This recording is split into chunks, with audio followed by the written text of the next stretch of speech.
chewy, deep-fried delights with slightly crispy outside and a soapy chewy inside. Presenting our Madalicious recipe of the day, Korean-style donuts from San Miguel Foods Home Foodie.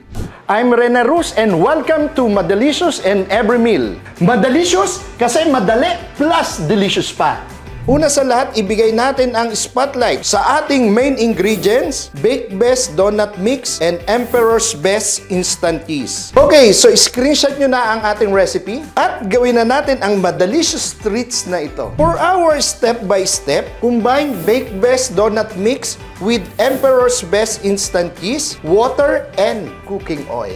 Mix everything for 1 minute at low speed, then 7 minutes at high speed until the dough is fully developed. After mixing, i-rest lang po natin yung ating dough for 15 minutes. Then, ikakat natin yung dough for 60 grams in form into balls, then flatten. Ilagay lang natin yung dough sa isang baking pan with dusting of flour or pwede rin kayong gumamit ng cheesecloth. Ang isang technique pa dito, pwede rin po kayong gumamit ng parchment paper para mas madali siyang i-lift or tanggalin sa ating baking pan. After this, ipuproof natin until double in volume. Ito na po ang itsura after 45 minutes, ready to fry.